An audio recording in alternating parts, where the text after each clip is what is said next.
Welcome to another episode of Beyond Sunday, where we keep it real with faith and life. And as you all know, life be lifing. And as you all know, we always do it with myself, Julian Luke, and Pastor Thomas. And today we also have with us Brother Philip Brown. So first of all, how y'all doing? Everybody's good? Chilling. Great. Yeah. Good. All right. So today we're talking about something very interesting. And I think it's very interesting, especially in today's climate.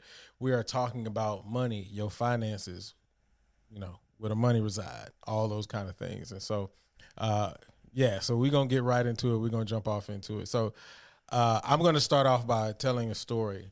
When I was a young lad, I went to school. I went to university and got my degree in music and music education, and then followed with my master's degree. And I really thought that I was following my purpose. And I would pray every day and want all these great things, and I would want to be a university band director and all those kind of things. But unfortunately, being an educator doesn't necessarily mean finance. When we start talking about, biblical texts and finding your purpose, but we also got to survive. I guess my question or my thought is, does your purpose necessarily equal finance? I don't think so. It doesn't necessarily mean that it's going to be, financially lucrative. Purpose can be much larger in terms of what you're focused on and what you want to do. I kind of look at it, a couple of different ways. You can have a career that funds the things that you need to be able to do from a purpose standpoint, but your career doesn't necessarily tie directly into your purpose. Those two things don't always have to be connected. So for you, for example, education could have been a way to fund your ability to be able to pursue your purpose. What if your career gets in the way of your purpose? So first of all, because now this opens a bigger can of worms. How do you define, or how do you find, or how do you know that you're walking in your quote unquote purpose? And can your purpose be tied to your career? And if your career, I'm asking like three different questions here, so just hold on to your seat. But if your career is something that is important for you to fund your quote unquote family or your lifestyle or whatever, is it possible to get in the way of your purpose? Mm-hmm. Well, I think maybe we should look at purpose from a broader standpoint. I think sometimes we try to narrow it down and compartmentalize it. Our ultimate purpose is to bring honor and glory to God. And we have been given the Great Commission, obviously, to be ambassadors, representatives, making disciples.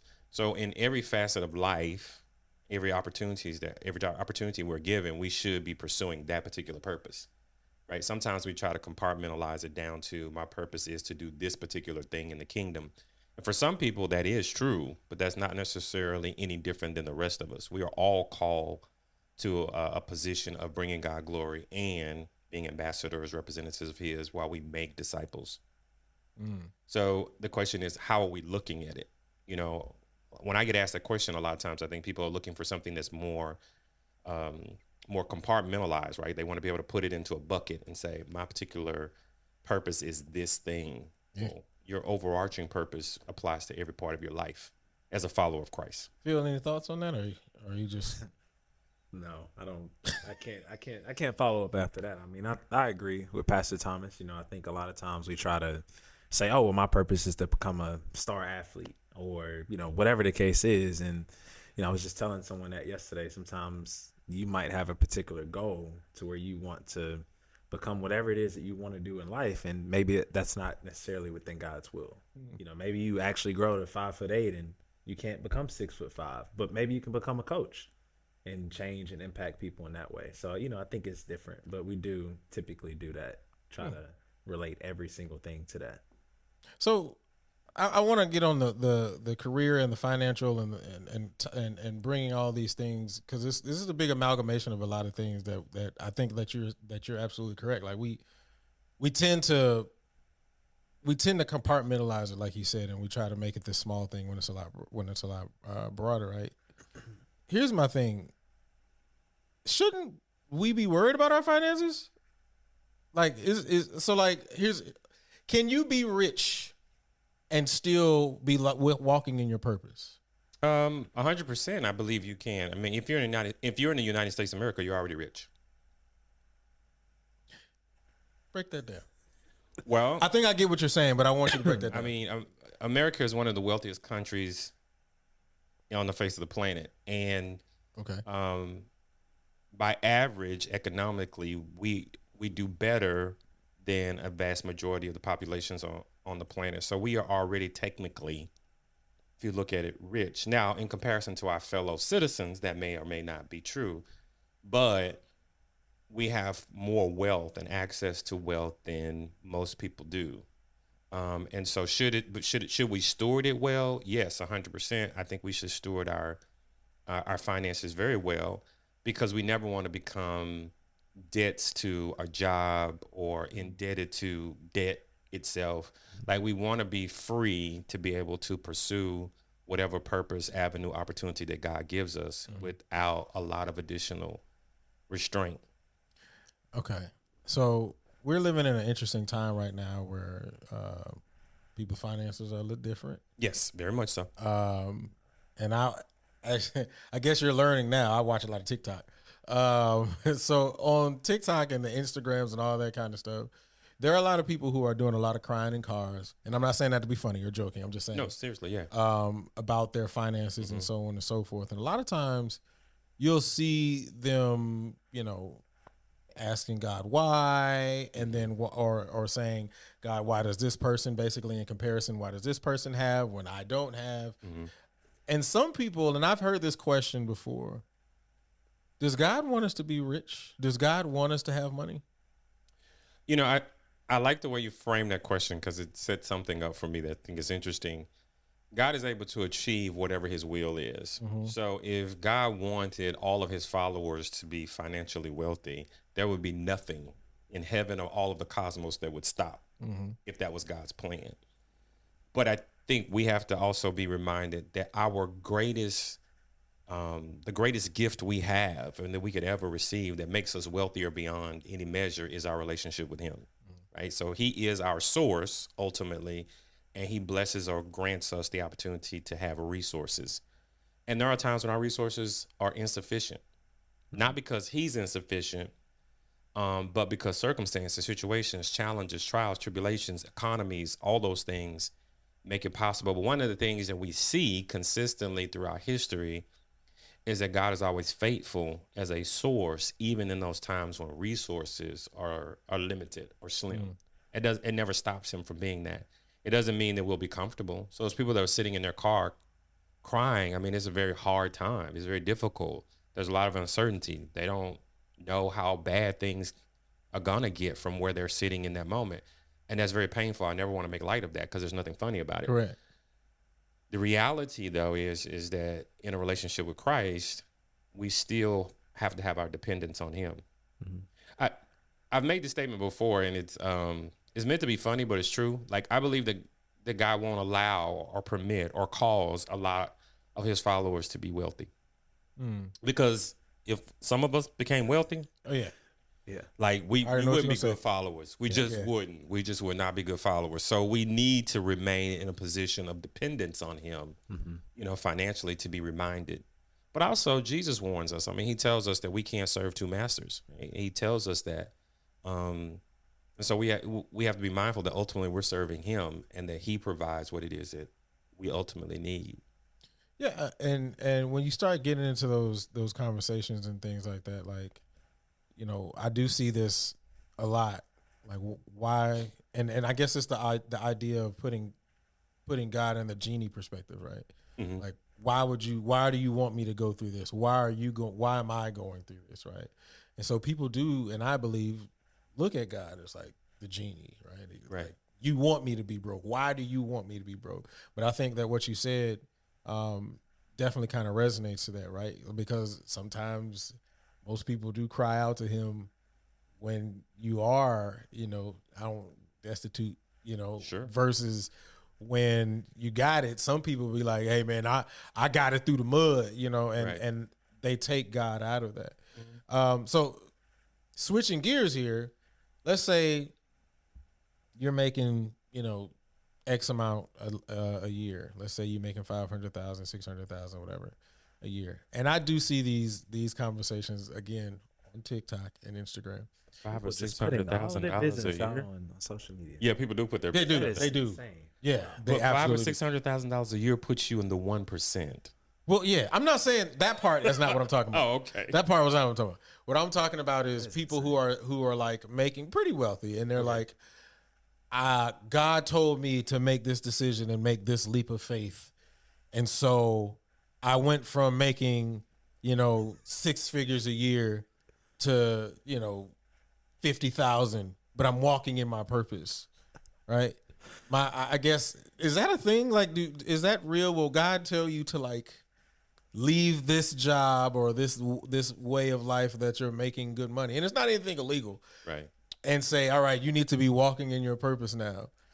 I mean, I think it depends on what it is. It's kind of hard for me to say for sure. I mean, for example, let's say somebody has a job that they're doing, a career that they're doing, and the Lord has now led them to write books. And now they're writing books, and now that writing books has led to them being able to have more money than they would have ever had working in their career. It's very possible that, I think, in a situation like that, that God has led them to do that. I think the example you give, sometimes what I've seen is some of the things that people are taking a leap to do wasn't really a leap. It was something that was already set up, something that was already prepared, something that was already there for them. And they had access to resources that allowed them to be able to do the thing to make that much money, right? In terms of somebody made an investment, somebody provided the seed money, somebody did something that allowed them to be able to open the door, provided them with favor or something that allowed them to be able to do that. I've seen a few people who left their job just like, I don't want to work no more. I don't want to work for the man no more. I just want to go full-time content creation. It was like God led me to do that. Yeah, I mean, you bring up something that's interesting when you say that. Sometimes I think we can, not saying that this has happened, but I think sometimes people can put things on God that God didn't say. I feel that. Yeah. They've said, oh, God is telling me to do this because it gives it a level of authenticity and approval and authority that they want, so that they don't get questioned about, is this wise? Is this really discernment that God would tell you to do this particular thing? Or they're going to put themselves out there and say, okay, now God, you got to catch me, right? I'm going to jump out here. I'm going to take a leap, but you got to catch me. So basically they challenging him. Testing God. Yes. And correct me if I'm wrong, but I have asked you this in the past. You were like, I mean, you can hit rock bottom. You can. You survive. You will. But you will hit rock bottom. You will. You can jump. Yeah. Don't expect an inflatable to be down there. No. God. So yeah, I got you. Yeah, you can jump, and he will be like, okay, well, we'll be working on that plan for you to recover, but you're gonna hit the bottom because I didn't tell you to do this. So how do you know when God is telling you versus when it's your brain telling you? Well, first of all, godly counsel. Look, is God asking you to do something that we can see that is consistent with His nature and character? God is never going to ask you or direct you to do something sinful. God is not going to ask you to do something wrong. And so if you feel like God's asking you to do something that fall along those lines, then we already know it's not God, right? So what do we consistently see God do? The other thing is, when we talk about this particular subject, sometimes I think we believe that we matter, or what we do matters in more of a way to God than it really does. Let me tell you what I mean. God's purpose for our life is never frustrated by our choices. It will never be frustrated by our choices. It will never be detoured because of our choices. Whatever God plans and purposes in your life, regardless of your choices, God can already take those things into account because He's all-knowing and all-powerful. So He doesn't have to shift anything in order to accommodate whatever it is you want to do. And so sometimes we'll think so hard about something. We'll think, do I take job A or job B? Because is that in God's will or God's purpose? When God is like, make a decision. Like, you can take either one of them. Use wisdom to take either one of those jobs. Neither one is sinful. Just make a decision. My plan for you is not going to be detoured or frustrated. Like, where I sit today, I never started out with the intention or purpose of becoming a pastor. That was never it. Like, I believe every job I've had, every career that I've had along the way, all played a part in God's purpose and plan for me. Even the things that had nothing to do with ministry. Yeah, I mean, it's interesting. I say that same thing, right? Every situation, every job I've been on, everything that I've experienced, and Phil has learned a lot about me. But my backsliding days, my years in the club, my years of photography, all those things have prepared me for the next thing. Mm-hmm. And I say the same thing all the time. Mm-hmm. So that's very interesting that you said that. I don't know like all of your story, but I've heard enough, and that's interesting for you to say. Mm-hmm. So yeah. So if I may ask, no. Yes. So if someone, if they have job A and job B, and let's just say they say, you know what, instead of doing a job, I'm going to do my own thing. Mm-hmm. And they do that, and everything is just flowing, like it's just perfect, mm-hmm. right? Perfect timing, and everything's great. Should they look at that? Like, do people, I know people typically confuse it with, okay, well, this is clearly God's purpose for me, right? Mm-hmm. Because this is, I'm successful versus I haven't really hit any roadblocks. Like, is that okay for people to feel that way? Or is it kind of like you just said, well, just pick a. Yeah, a lack of obstacles or hardships or trials and tribulations doesn't mean that particular thing is automatically ordained necessarily by God. But in the grand scheme of things, God is like, I've created you to be an individual who can make free will choices. You made a good choice, and you're bearing the fruit of the good choice because you're putting in the work, you're putting in the effort, and the fruit is coming back to you. And there's no sin in that, and there's nothing wrong with that. Mm-hmm. That's the way that it should be. But that doesn't mean that God's purpose for you has been shifted, or his plan for you in some way has been shifted, or somehow or another he blessed you because you did that thing instead of doing job A or job B. Right. So he would have blessed you in job A. He would have blessed you in job B, and he also would have blessed you if you did your own thing.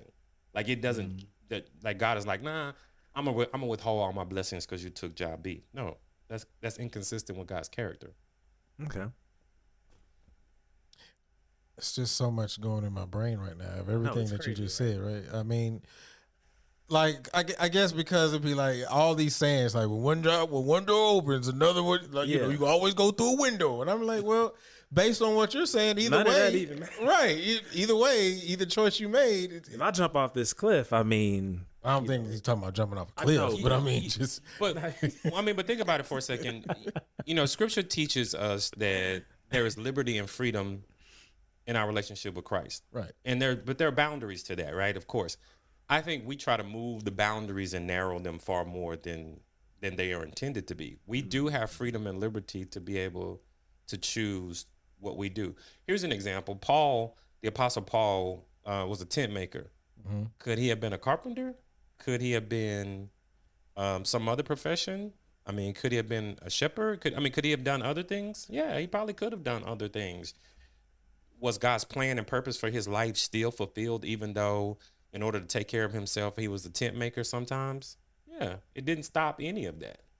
It wasn't sinful. It wasn't against God's will. It didn't put him in positions where it would negatively impact his testimony. So essentially what you're saying is your purpose is going to be your purpose regardless of what decision that you make. Exactly. Your purpose doesn't change. When it comes from the financial part of it, that's based on the decision that you make. Right. There's a certain amount of wisdom that you should apply, some godly counsel, some wise counsel about how you deal with your finances and you steward. Like, God has gifted us with spiritual gifts, but he also allows us to be able to have other skills and talents that we develop along the way. Those skills and talents should be able to hopefully allow you to make a living for yourself, hopefully allow you to be able to make some income for yourself. And some skills and talents allow you to make more just because of the type of skill and talent it is. Here's an example. Everybody can't be an electrician. And electricians tend to be higher per hour wage earners, right? Mm-hmm. That is a specific skill that a person can learn how to do. That's different than a person that may have a skill as, let's say, content creator. They have different pay scales. One may allow you to make more money easier, faster than the other. But the talent and the skills have value. Well, you putting it that way, it made me think of a conversation I was having with my wife, and I watch a lot of other podcasts and stuff like that from time to time, and there's this one podcaster who talks about finances in the world and the decisions that people make. Um, what what he tends to say is that sometimes, or a lot of times, that college is indoctrination camps, and that he also goes further into say, if you are not making the money that you would like to make and you're not getting to the bag, it's because you made bad choices when you went to college. You chose to major in certain things. They like to use the terms or the phrases underwater basket weaving and all that kind of stuff. But when I told my wife today, I was like, well, very similar to what you said. Everybody can't major in STEM. Sure. Everybody you have to have other professions, right? Now, I don't think it's right that people don't pay people the wages they deserve, but an educator, a person who decides to go into education, somebody got to teach. Mhm. But it's not, in my opinion, it's not right that teachers' wages aren't raised. Right. So it makes, I guess, from the biblical aspect, it makes people believe as though God is not there for them, because while somebody who, and because I got a lot of them around me, somebody who decided to be an engineer makes X amount of dollars versus somebody who decides to be an educator who makes far less and may have to work two jobs just to even get to that financial place. And then they will be like, well, God, why do I have to suffer this way? Right. When I did what I thought you wanted me to do. That doesn't mean you didn't do what God wanted you to do.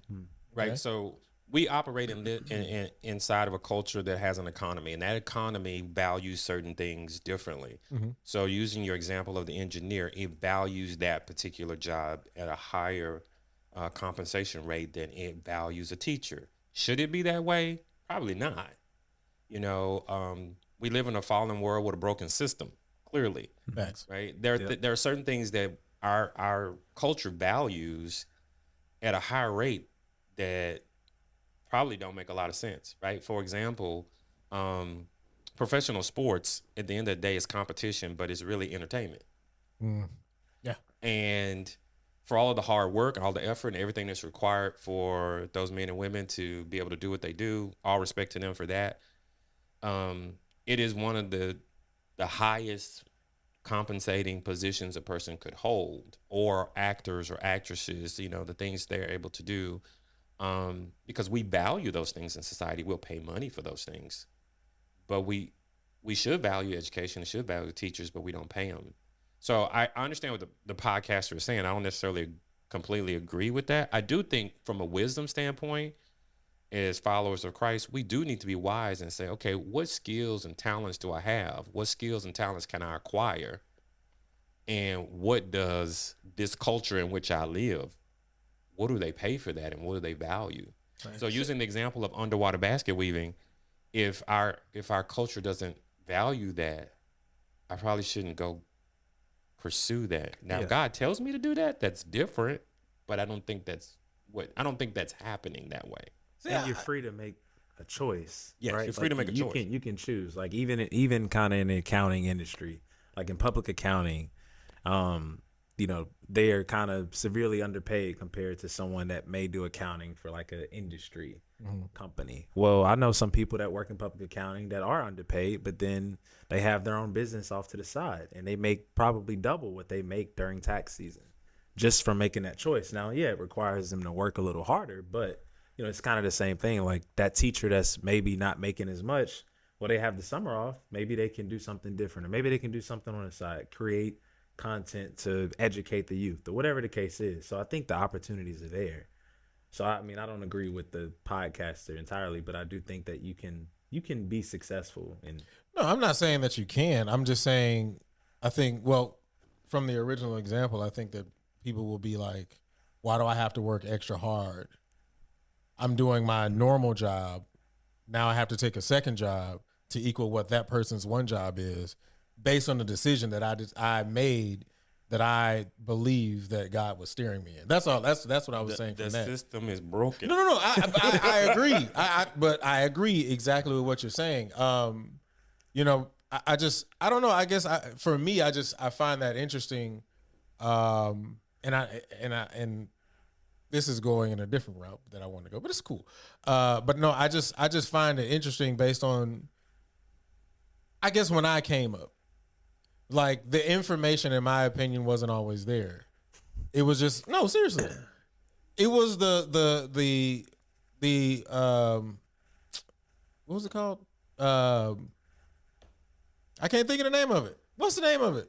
The American Dream. There we go. Oh, okay. It was the American Dream. Right. Just go to school, get a degree, and you come out and you get your white picket fence and a dog, and you get your family, and you'll be fine. I never heard that. There was not a conversation, at least me coming up. Right. There wasn't a conversation of, hey, you need to look at these things and then make the decision that falls in line with the way the economy is set up. Now, I would agree that now younger people have a little bit more insight in that. But someone my age or maybe a little younger than me or older than me didn't have that. But that was actually, in my generation, that was the focus. The focus was when we went to, especially when it came to college, it was like if you were going to go to college, you had your eye on a particular career or industry that would pay you the money. Mm-hmm. Or if you weren't going, you were looking at the jobs and opportunities that would pay you well. For example, that's interesting because that's not. People would talk about going to work at the post office. That's a good example. Like people would talk about post office pays well. That's benefits. A good job. They got great benefits. Yep. So they would, if they didn't go off to school or they went to school, decided it wasn't for them, then they might try to get a job at the postal service and work at the postal service because it was quote unquote a good job. Or there was some production type jobs that people would try to get go to work. At certain production companies, like they would try to go to work at an auto manufacturer like GM or Frito-Lay or someplace like that because they paid well, had good benefits. So there was a focus, I think, during my generation's time about the type of job so that you would make money. It wasn't so much, we wanted to do something that you would make money at. That was primary, and then you liked was more secondary. It wasn't reverse. It wasn't, I want to do what I like, and then the money will follow. It was more like, no, I need to do what's going to make the money, and hopefully I'll like that too. Yeah, I think that's interesting. So a couple of things. So because those types of conversations weren't the conversations I was hearing. It was go to college. Find something that you're interested in, major in it, and you will have your white picket fence and a dog. Oh no! That's the conversations, and then on top of that, that was Houston, right? We're not doing that. Okay. Then on top of that, it probably was Houston, right? Yeah. Then on top of that, though, because like even what you're talking about for the most part, from what I can hear, is like you're talking about like trades, right? Like when I was coming up, like going to a trade school was like, oh, you must have flunked out of school if you're going to a trade school. No, I mean, I think there was some of that impression too. But even if you were going to college, you were encouraged to major in things where you could go and find a job. For example, when I was in college, most of those things you can go and find a job. Well, it depends because like when I was in college, if you majored in like general business, it was like, oh, you ain't gonna find no job. you ain't gonna be able to do anything. I mean, that's fair. But you have to be interdisciplinary studies. Yeah, interdisciplinary studies, general studies, things like that. They were like, you're not gonna find a job. Yeah. So there was more of a focus of, well, you better do computer science, or you better do education, or you better do something very specific. But like you said, right? If somebody says you better do computer science, and then somebody says you better do education, like that's not talking about specifically getting to a level of income that's going to be quote unquote sustainable, specifically for this economy. Yeah, back then it was though. Well, that's what I'm saying. So, but that's where my argument is, right? So like that was kind of like the conversation. Now it's like now you really got to focus on what financially is going to be the thing that's going to be great for you. Like everybody's pushing STEM now. Like everything is like you go to college, you will become a higher earner if you get into STEM. Anything other than that, like any kind of humanities degree or anything like that, you ain't getting nothing out of it. And so that's what I'm saying. Like that conversation in that realm just wasn't the conversation we were having. There wasn't like a specific sector of things that you were told to go to. It was, all right, you know that this is the job that you want, so this is a job that will pay. Right. They're not saying this is a job that's going to pay the highest. It's just one that's going to get you the job. Go and major in that.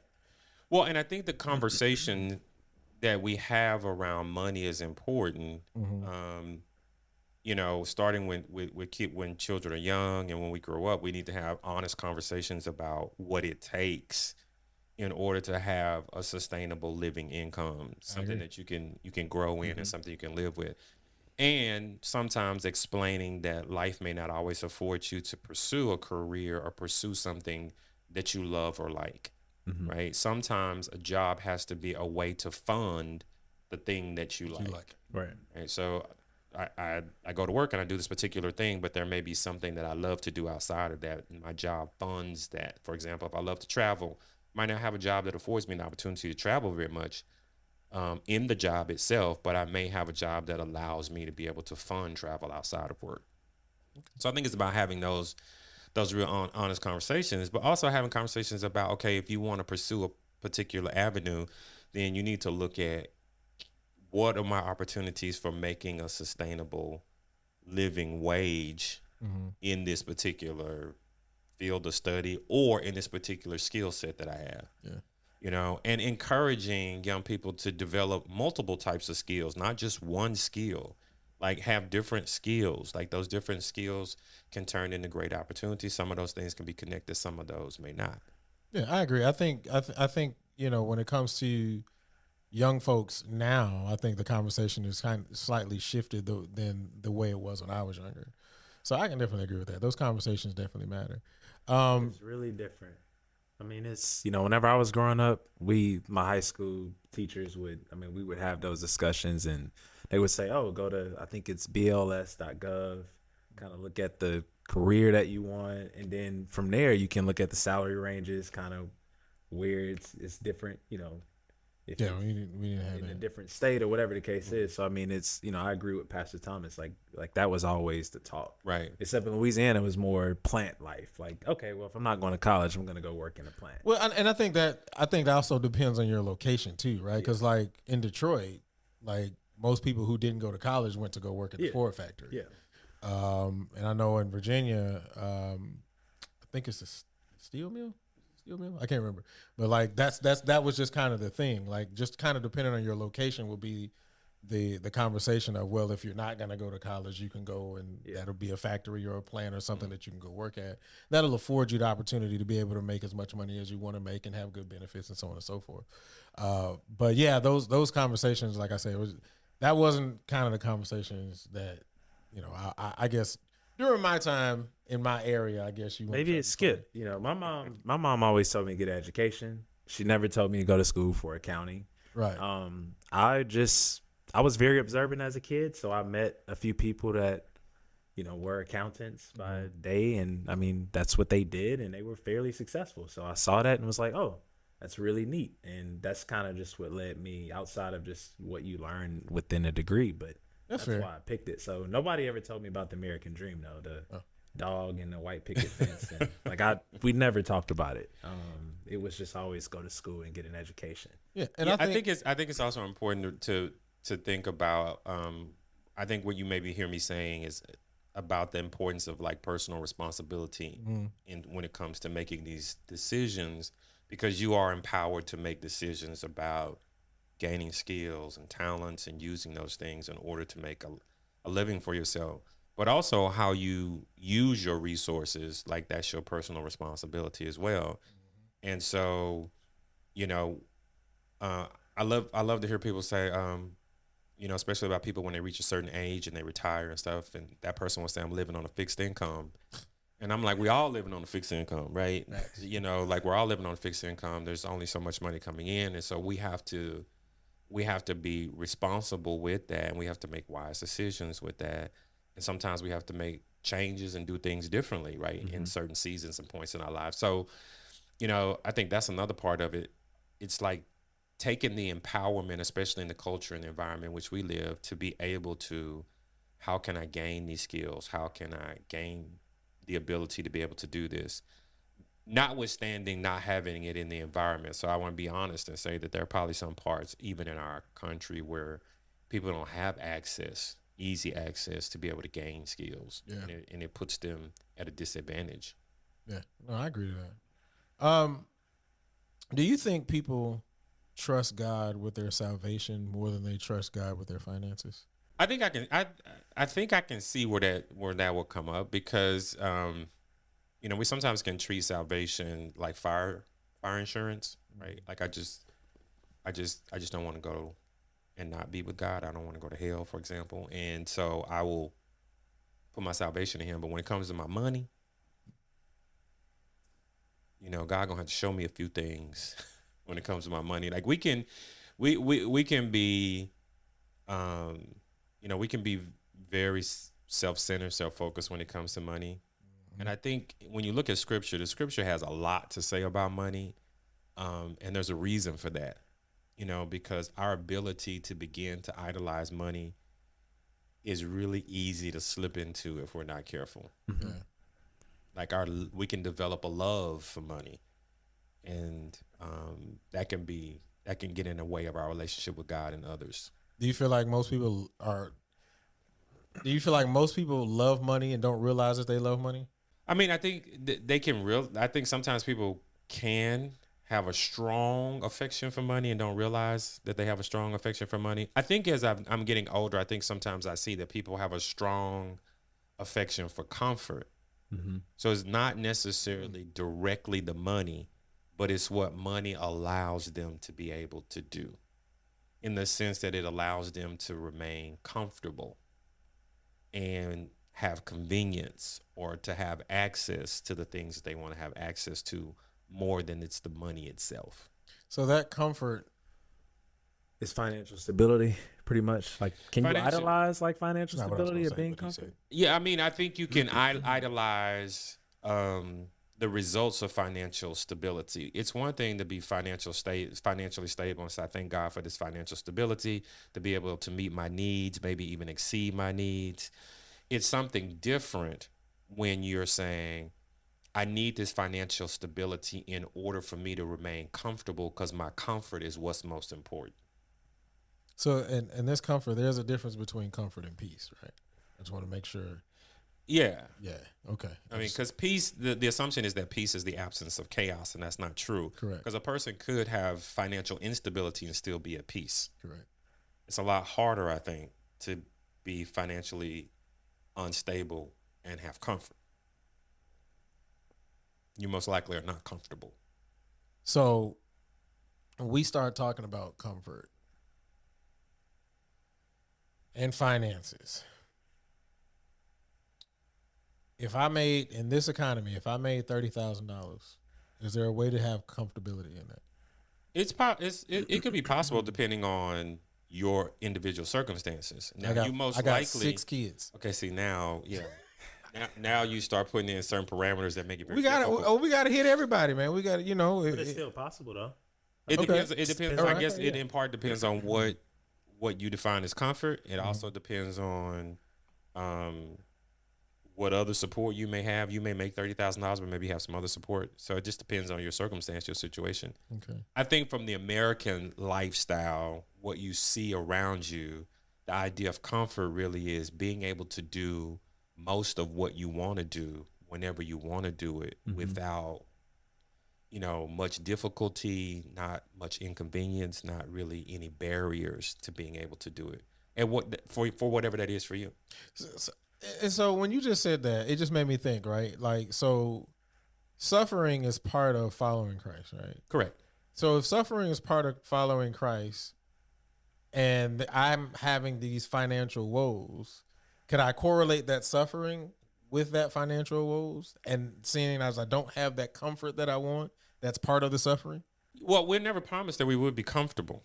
Correct. Like, we're not promised that. We actually should, according to scripture, be content. That should be more of a focus. And sometimes we have periods of where we can be comfortable, obviously, but contentment should really be the aim. we tend to go beyond that and focus on comfort.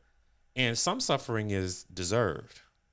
When it comes to financial suffering, sometimes we want to assume that we want to assume that financial suffering is undeserved. Some of it's deserved. It's based on decisions that we have made, right? And circumstances in which we have placed ourselves that put us in a position where we now have suffering. So sometimes that can be a reality, and it's not always a situation where a person had no control over the circumstances and now they're in that situation. It can be a little bit of both, like decisions we make, choices we make. So the person that, was blessed, maybe they won the lottery and they took all of their money and they put it in crypto or Bitcoin, and then Bitcoin took a huge dip and they basically lost everything. If that person is like, oh, well, God took all of my money away, it's like, no, you clearly made the choice to risk and gamble it all. You made that choice, right? You clearly made that choice, and because you made that choice, or making an unwise choice in terms of a particular employer, right? Like when we go to work for an employer, we should do a background check. We should be looking at that employer. We should be trying to understand who we're going to work for. Wait a minute. You said if we chose A or B, then God has got us on both ways. What are we talking about? No. Understand, in choosing A or B, part of what we should be doing is looking and understanding who is A and who is B, right? In terms of looking at the employers and stuff themselves. Years ago, when there were a bunch of startups and people were going to work for startups, it could be hit or miss. Yeah. Right? So you could go to work for a startup. You could end up working for a startup that took off and like a rocket ship and made a lot of money, and you could make a lot of money as well and do really well in your career. Or you could go to work for a startup that didn't go so well, and that startup may close its doors. Like that's a reality. Yeah. So in making the choice, you make a choice, just like an educator would do. You go to work for certain districts. You look at those districts. You know what those districts are about. Who's the superintendent? What are their policies before you go to work for them? Thanks. Wow. Let me ask you this question. Is it wrong if I chase the bag?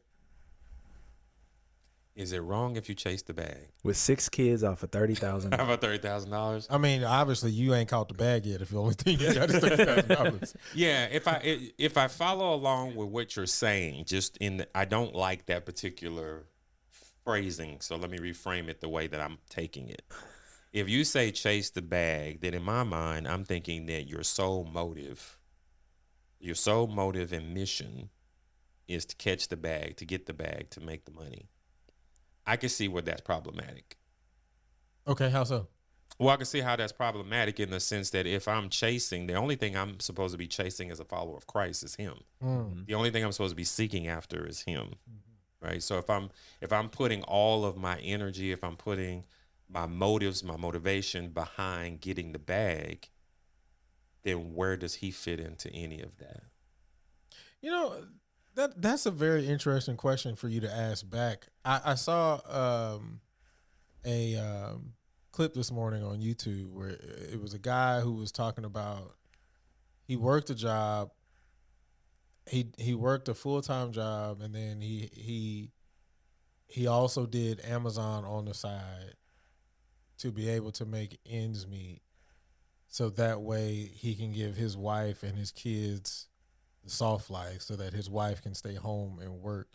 And he ended it by saying, when I sleep, I get to sleep whenever, I can or whatever, but this is what you got to do in order to give your family everything that they want. In my opinion, I just look at, one, I know that we always talk about how scripture talks about prioritizing rest. And then the other half of that, to me, that seems like a bag chaser mindset. And I could be wrong in the way that I perceive that, but it just feels like, or the way that I just took that, it just felt like that was specifically what he was trying to do, is trying to get as much money as he possibly could. So I'm going to work this job, and I'm going to work this job for the interest of my wife, having the soft life. Am I wrong in the way that I perceive that? Is that a bag chaser mentality, or am I wrong in that? That wasn't the example I thought of. Okay. I think the example that I thought of was more or less the person who, an individual who, let's say, they are able to sustain themselves off of whatever they're making, but there's another opportunity to oh, I can increase this by another $50,000 a year. So I'm gonna start doing what I have to do to chase that. Oh, well, you know what? I got the 50. Now let me chase another 100,000. Well, you know what? I can chase a half That's a a better million. example. I got that. Yeah. So let me chase a half a million. That's true. So they've gone far beyond. They're going beyond what it takes to meet their needs. They're even going beyond what it takes to probably be comfortable and content, financially stable, to use your words. And now this becomes, how can I amass as much as I can? And I want to scrape everything off of every table, and I want to take every dollar that I can take. And there's a cost to doing that. Like, I got to chase. That has to become my mission and my motive in order to do it. Do you think so that, first of all, I think that's a better example. And I actually want to revisit that other example. But do you think the top 0.5% of earners are those people that you described? I'm just asking. I mean, I think your top 1%, top 0.5%, your ultra uber wealthy, they're always looking. I shouldn't say always, but in most cases, they're looking at how they can make a deal. They're looking at how they can make an investment and get a return on that investment. They're looking at an opportunity to make money. When you see those people, if you want to go hear them speak, it's not free. Facts. Yeah. Right? It's not free. They're gonna make money off of that. They're still gonna make, even though they may have more money than they could spend in a lifetime, they're still gonna make money. Yeah. Right? Because that's part of it for them. So I think the bag chaser is going beyond, and there are certain types of jobs that really encourage that. You push as far as you can go. So what about, the person that you classify as a bag chaser? Like, they get the 50, then they say, oh, I want 100. Then they get the 100. What do you say to that person that, they're like, oh, well, God is clearly blessing me because I'm chasing the bag, but you see, I'm having success every single time. I've set a certain goal and I'm hitting that goal. Like, what do you say to that person? Like, is that truly, like, can you truly, like, that's not of God, right? Well, I would ask the question, what's the mission? Like, what is your mission? Yeah, because if my mission is I want to pursue Christ, I want to follow him, I want to serve him, then that should be my focus, and that's where I should be really chasing, and that's what I should be really chasing. Can there be short-term missions and motives to do certain things? Yes. Let's say, for example, you're saying, hey, I want to build my retirement, and I have this opportunity for the next year to push hard to make a huge impact on my retirement. Okay, that's a short-term mission. That's one thing. Or, my family, we're trying to buy a new home or something, or we're trying to start a new business, and we need to have capital to start that business. And you may have a short-term mission. When I think of this bag chaser, it really is chasing the thrill of accomplishing the goal of increasing wealth over and over and over and over again. It's not about a short-term mission. It's about feeding that desire to just grow, right, and build financially over and over and over again. So I want to go back to that previous example that I gave about the young brother and the multiple jobs, right? Because if let's say I make 70 a year, I'll take it out of 30. Let's say I make 70 a year, right? But in my belief system, I don't feel like that's enough. That's not good enough for my family. So I want to chase 90. I want to try to chase 6 figures. Does that seem like a bag chaser, or does that seem like somebody who just wants to grow their wealth so they can provide? I think there has to be a certain amount of balance, because at the end of the day, in that situation that you gave, I don't know if a wife and kids are gonna be upset more because you were never there, or because you made the $90,000. Because your presence means far more than that. Your availability, what you're putting in, and not saying that he's not putting anything in that scenario, but what he can put in may be reduced by the fact that he is trying to do these things. And, he's trying to make life softer, to use your word, to make life softer for them. But, life may be a little less soft with him doing 70. It won't necessarily be hard, but it could be a little less soft. That might be perfectly fine. It's interesting that you say that, only because of the fact that, I think about that all the time, right? Like, I've seen a lot of people who the whole and I'm pretty sure you saw it too a lot.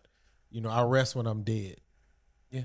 Um, you know, as a father of four, one of the biggest things that I knew that I wanted to do specifically by the time my second child was there, because I remember my life when my first child was there, and everything was about me trying to grow in my career. Right. Right. So I'm talking teaching middle school, doing high school and college all at the same time, then turning around during the summer and then doing drum corps and then going to get my master's degree.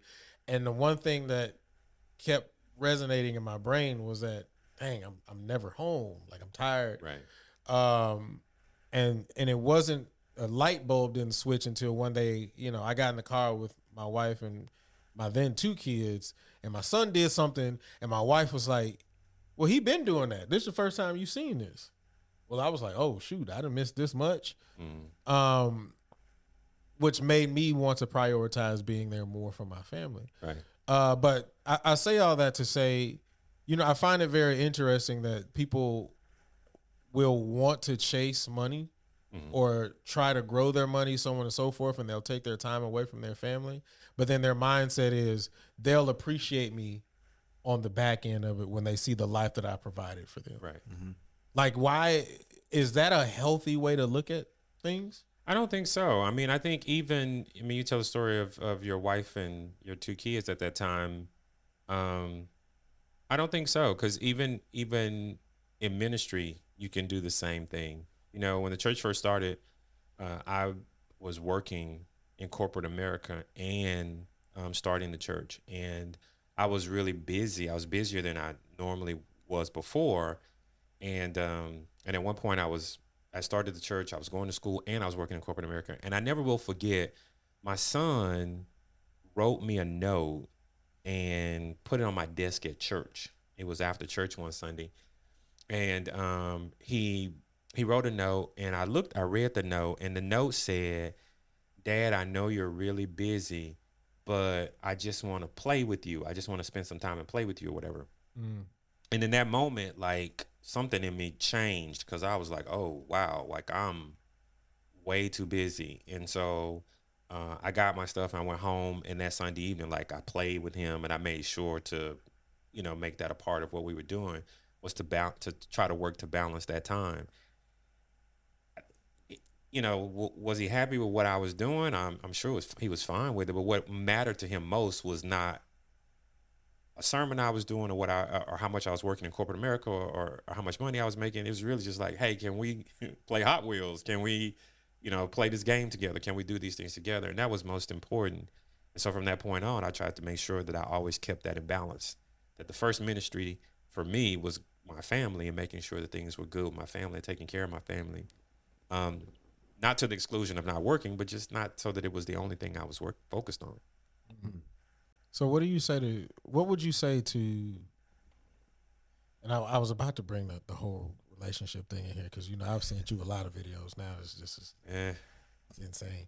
But what would you say to men, young men, so on and so forth, who are starting families? And obviously, you know, you want to be able to provide for your family as the man, as the father, as a husband, so on and so forth. But what would you say to men out there who prioritize trying to get the biggest bag they can possibly get, and using the rationale of, I want to make sure that my family is provided for? Right. What would you say to somebody like that now? I think it's important to really make sure that you have a clear understanding of what provision is. You know, sometimes what we think provision is beyond what it really is, in terms of, yeah, we all want to be able to enjoy nice things. We all want to be able to take trips or do things spur of the moment, have certain freedoms financially, but we can grow to those points. We may not have those to start. The time that you invest, your presence, is far more valuable in any relationship, either with your kids or your spouse, than exactly how much money you make. Because if you're always away working, then how much of a relationship do we have? How much of an investment do we have? Do you want your kids at some point to say, Yeah, I remember my dad. My dad, you know, he was always working. Like we usually saw him at night when he came in, but for the most part, we really didn't see him because he was always working. Yeah, that was me. That was me for a hot minute. For a hot minute, it was up in the morning, at the school, band practice, leave band practice, go to the high school. My kids would sleep. I come home, Right. go to sleep, wake up, do it all over again. On the weekends, I'm at the college, go home. During the summer, I'm on the road. Yeah, that was Provision is far more than the material things, you know, home, car, food, all that stuff. But you're also providing an example. You're providing guidance, leadership. You're instilling those things into them, and that's stuff that will carry them far longer than any pair of shoes you'll ever buy them, any meal that you'll ever buy them, anything that you'll do for them. Those are the things that they truly remember. Let me ask you another question real quick. So would you rather have a job that pays you a bunch of money, but you're not happy? Or would you rather have a job where you're happy that you said that God put you in, but you ain't making a lot? See, He you were threw doing that. good for a minute, threw and that, you yeah. and I you gotta- threw that I gotta throw little the last curveball. part. Come on, Yeah, you throw threw that that one in curveball there. because if you would have said, would I rather have a job where I was making a lot of money that I wasn't happy, And then versus a job that I was making little money and I was happy, I'm probably gonna take the job that's making more money that I'm not happy at the job, Okay. because I'm gonna be happy.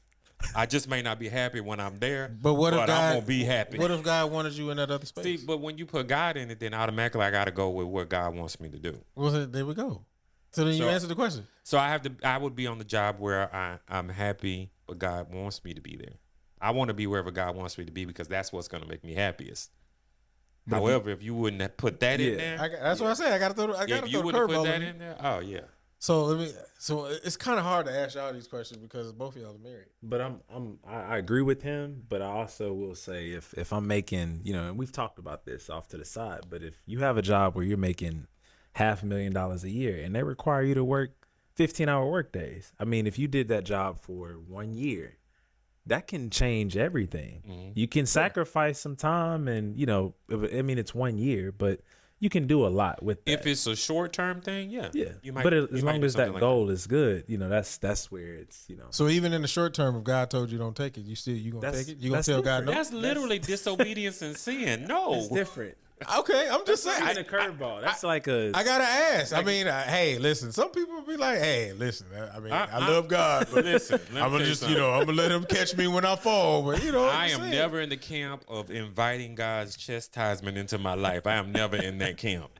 Say, I'm just asking because some people are spiritual. I've watched a lot of Pop the Balloon. Okay, well, I'm just my that's gosh. not me. That's Yes, not. I'm not indeed. trying to do that. If it's rebellion, disobedience, then no, I don't want to go down that road.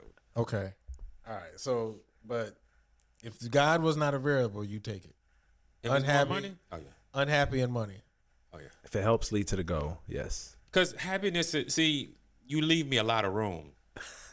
Because I can find a way. I've done it before. I can find a way to go to a job that I'm unhappy with and be content. Be content. Yeah, absolutely. Yeah, I can be content Yeah, go in, keep your head down, be quiet, and get it done.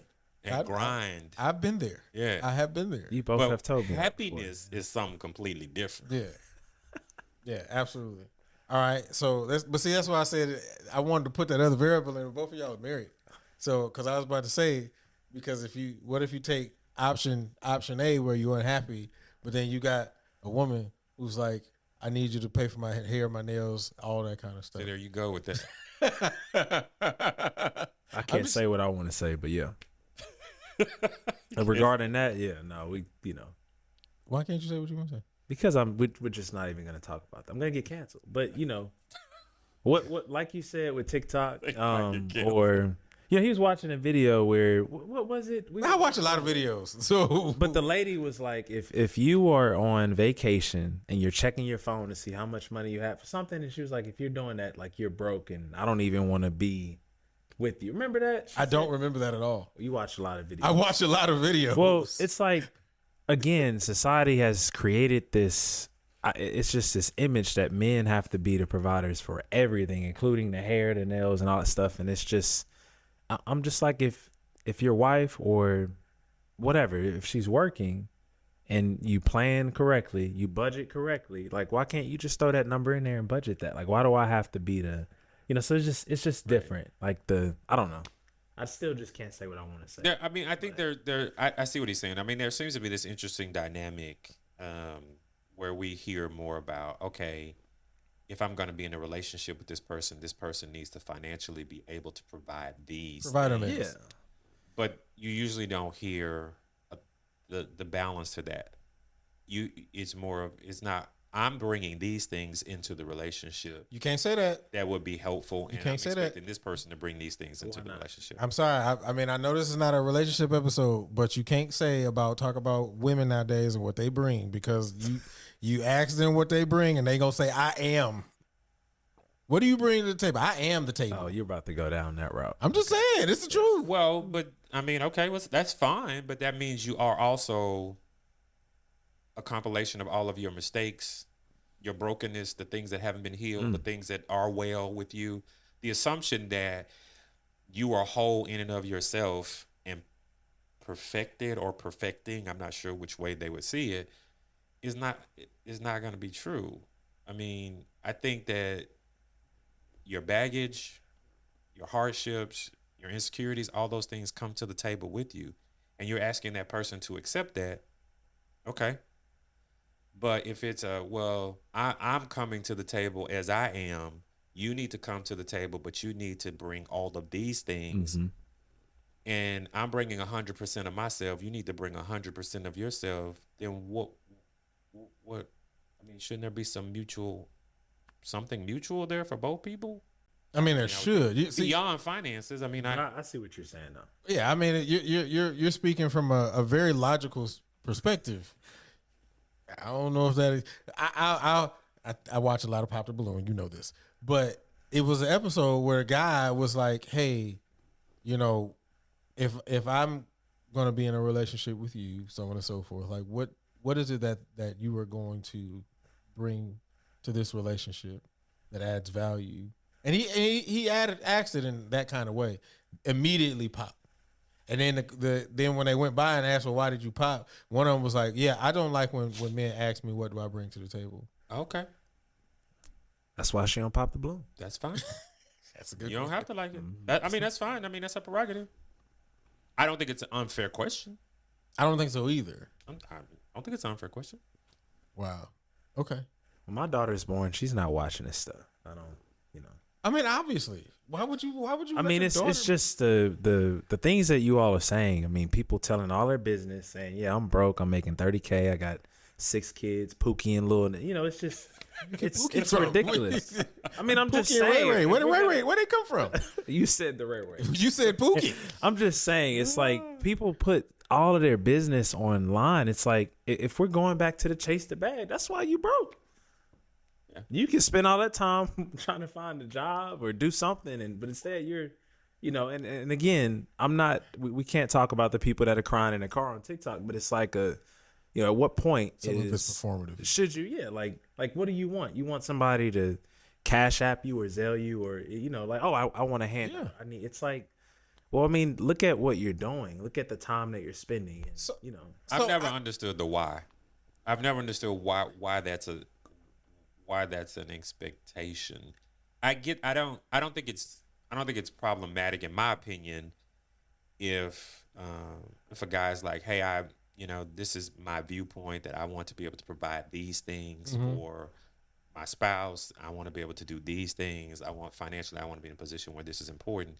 I don't think anything is wrong with that, and I think that's great. But I guess I've never understood you need to do this, you need to do this, you need to do this, because in our society, the natural response would be, okay, well, if I'm going to do all those things, what am I supposed to expect? Well, I mean, I think a lot of it is happening. So there was this guy, passed away a long time ago, a couple of years now. His name was Kevin Samuels. Oh gosh. And so what I believe, what? Hey, listen, first of all, some of the things that you say Kevin Samuels said before, I'm just saying. Who? Pastor Thomas. You Yes. cannot put me in that category. No, I'm telling you. Listen. First of all, I watched a lot of Kevin Samuels, but because of that, that's why I can easily say some of the things that you've said. Y'all both have said before. But outside of that, though, what I'm saying is, I think that what has happened now is that a lot of this conversation and rhetoric that we hear now is a response to the things that he has said in the past and people who have kind of gravitated towards what he has said. And I think that's kind of where we are now in that realm of, all right, I need a provider male, which means that I'm coming with nothing, or I'm coming with X, Y, and Z. Or a lot of what happens now is I got an education and I'm gonna be honest, this is what I hear. I got an education, I'm a single mom, I make good money, and I need for you to be able to pay for everything. Like this upkeep ain't free. Like I've heard that. So I think it's just a response to those things that have been, said before. But obviously, in the dating world, if that is the case, then any suitor is free to choose whether or not they want to pursue a relationship with that person. Yeah. And, I mean, in fairness, they do know what's expected up front. And I could appreciate that. Who, the male or the? Yeah, I could appreciate that. Oh, okay. If she's saying these are the things that are required, I mean, he should be able to appreciate the fact that this is stated up front, and he can decide whether or not he wants to pursue somebody like that. That's fair. Society is Yeah, going I down. mean, that's fair. Man. You said the society is going down. Yes. Well, I mean, the other part to that is kind of, she's probably making $30K. She wants a man to make $500,000, and that's like I've seen that. Now I have seen that from. Yeah, I mean, I think some of the salary requirements that you see in situations like that are also not realistic to what people are making. So, I mean, they're literally saying they want to date someone in the 1%, which is fine, but you have to have access to that world from a dating perspective, and that person most likely is not on the dating apps, or may not Absolutely be on not. the dating apps. So if that's the way you're going about it, you're most likely not finding those individuals. Which, I mean, brings up a good point about finances in general, is that we sometimes have a misunderstanding about, incomes in I the agree. United States and where incomes actually are. Yeah, because what is it specifically with chocolate folk? The percentage of men that make, I think it's like $40,000 or less is like 70%, 70, 80%, Right. somewhere around there. So for people to be in search of like black men who make like beyond six figures is like, you looking at only a subset of men. 70 to 80%? I think it's 70, 80%. Yeah, when you look at you remember the show, the Cosby Show. Yeah. And people were talking about a doctor and a lawyer, and they were talking about this family who some people would have considered middle class. They were not middle class. They were not middle class. Yeah. They were closer to the 1%. Correct. And especially in that particular time and era. So our understanding of where people are from an economic standpoint is sometimes different. People sometimes believe, the middle class is, this amount, for example, in Rockwall County, the median household income is almost six figures. That's twice what it is in Dallas County. And so that's beyond middle class. But many people say, that's, we're middle class. No, if your household income is at this particular level, you're actually upper middle class. And some people would be like, I don't feel like it. That just gives you an indication of where people are in the nation. Do you think that because of the way the economy has shifted, do you think that needs to be revamped as far as what defines, middle class? They have. They did already? Yeah, they've revamped it. I thought it was still the same way as it was like about a decade ago. I didn't know they revamped. They've moved the ranges. Yeah, because I remember there was a conversation about them getting rid of the middle class. Well, about the middle class actually shrinking. Yeah. Okay. I didn't know they had already redefined it. I got to go look at that. Interesting. All right. Any more thoughts Phil, you got anything No, I'm outside of the fact that social media is crazy? yeah, I'm just really concerned for the future. But yeah, no, I mean, rightfully so. I mean, I get nervous because I got 4 little ones and they got to grow up in this world. And very similar to the conversation we were having offline, technology is the world that they know. And as a parent, you got to do your best to try to, steer them in the right direction and shield them from the things that you can, while being responsible. So, no, I agree. I absolutely agree. Social media is a scary place. Mm-hmm. I would say probably in closing that, I think it's important for us to continue to be curious and to learn and to grow from a financial literacy standpoint. From a wisdom standpoint, we need to understand exactly how money works. We need to understand how money is used in our economy and how we can use money wisely, even as followers of Christ. And there's so many ways for us to be able to do that, and we need to continue to learn and grow in that, and to expand our knowledge, and to also share that knowledge with others and share that knowledge with our kids so that they can be financially literate and be able to operate in this system, in a way that's advantageous to them. Absolutely. That was definitely a great way to close. And again, you guys take all this information, like, subscribe, comment. I would really like to see a lot more comments. Comment.